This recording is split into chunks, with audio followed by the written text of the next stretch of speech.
I think being a 4R advocate, we need to get the message out to not only our fellow farmers close around us, but the community in general. I think the community doesn't have a good understanding of what goes on in agriculture, and I think if they understood that farmers are stewards of the land and they're doing the best job they can, both for their farm and the environment, that they would not put as much pressure on the farmers.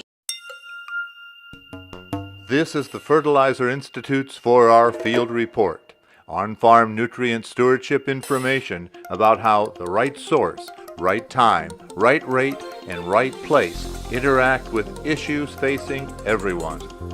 The road to the Haile farm and Calvin's office sees plenty of traffic during planting time. One frequent visitor is crop advisor Lucas Householder. Lucas and Calvin spend the pre-planting hours going over yield maps and strategies for the coming season. Brought the yields down some, but you can still see a tremendous amount of variability across this field. And in particularly in these streaks here, where the yields were really low in this one big section here.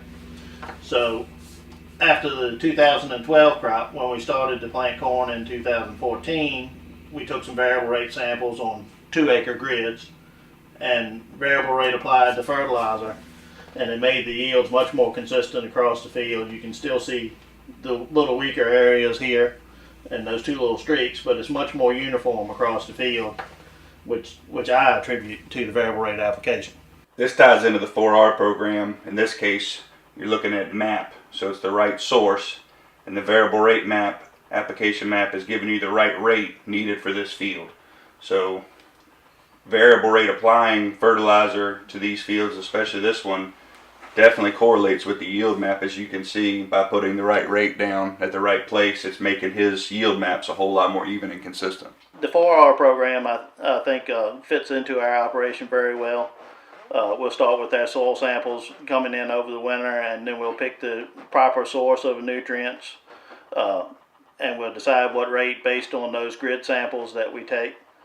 And that way when they apply it, all the fertilizer that we need gets to the right place and at the right time.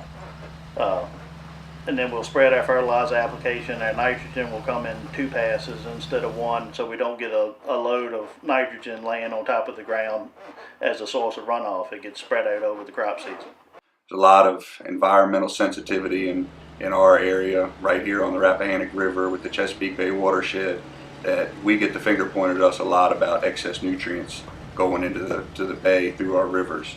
My farm is scattered out all up and down the Rappahannock River, which is a tributary of the Chesapeake Bay. A lot of my fields are not right on the river, but they're on little streams that all feed.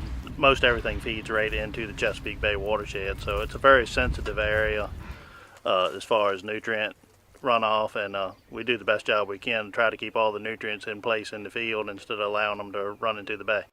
The guys that aren't in a program right now, I mean, they're resistant. They want to cut back. They want to cut prices because of these low commodities. So they're trying to cut cost everywhere they can. Using the 4R program, where you're using the right source at the right rate, the right time, and the right place, they don't have to invest as much money as they would on a straight rate fertilizer blend that would be putting excess product down that they don't need.